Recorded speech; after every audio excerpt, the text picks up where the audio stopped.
On October 7th, 2023, Hamas brutally murdered over 1,200 men, women, and children, all innocent, in Israel, and took 251 more hostages. Dozens, of course, were Americans.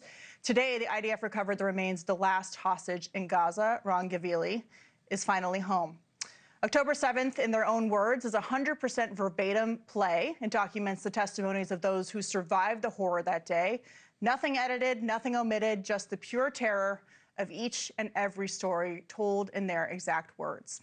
When it premiered off-Broadway in May of 2024, it was the only New York play that required permanent police presence throughout the entire 6-week run. And for one night only, it will take the stage at the Trump Kennedy Center in Washington, D.C. Here's a sample of what the audience will hear. I was shot so many times, the medics thought I was hit by a missile. They didn't have enough bandages or equipment to help me. I see people kneeling beside him. No ambulances. They wouldn't come here anyway. I see a Honda Civic. Who owns this car? It's mine. It's my car. He tosses me the keys. Get him in the car.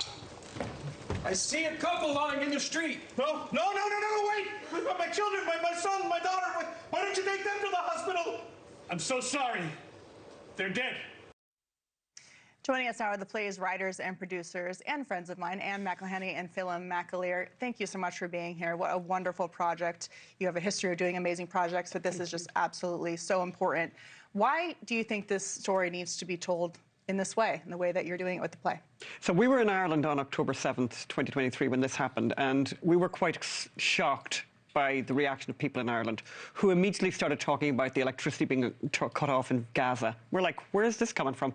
And where it was coming from was the BBC and the local news people in Ireland who were not reporting on this extraordinary horror that had happened, the worst atrocity that had happened to the Jews since the Holocaust. And they were moving on. They were like, look over here, look over there, look at something else. And we thought, we have to go. So we went to Israel very shortly afterwards and went all over the country for 3 weeks and interviewed people and thought, let's hear what these people have to say, unvarnished. Yeah. What were you doing on October 6th? You know, and they were having all these lovely occasions because there was going to be this lovely holiday.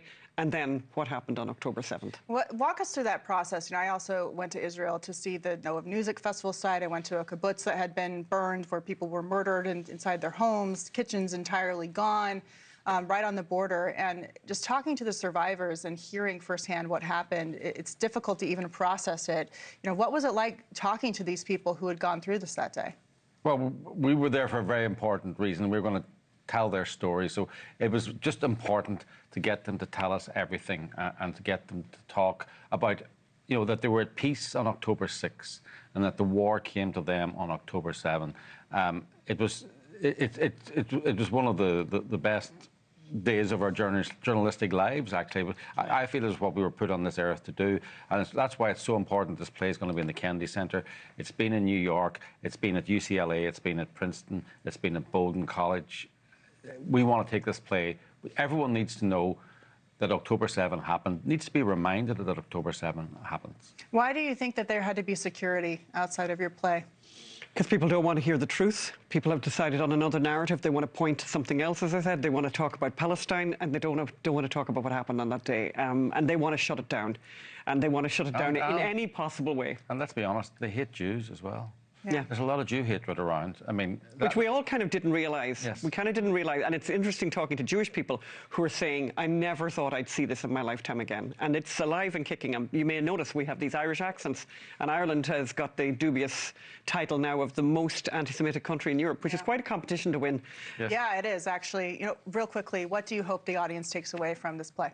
They're going to meet the heroes of that day, these incredibly courageous people. And bizarrely, there's humour in this. The resilience of the Israelis, they're unbelievable. I had never been to Israel before. Yeah, these people are the chosen people. Like they were just amazing, and there were moments. The women, they were in the safe room, and they're like, "What am I going to do? What am I going to? You know what? I'm not going to get killed not wearing underwear." You know, there was lovely moments like that, really wonderful moments. They'll take away from this that this is an amazing people who are never going to give up on their country. All right. Well, it's at the Trump Kennedy Center tomorrow night, correct? Yes, All right. Wednesday night. Thank you. Wednesday night. Wednesday night. Wednesday night. Sorry, Wednesday night. Thanks for coming in to talk about it. Thank you so much for having us. Thank you. Great to see you. Thank you for watching. Subscribe below and download our NewsNation app right now on your phone, and you will get fact-based, unbiased news for all Americans.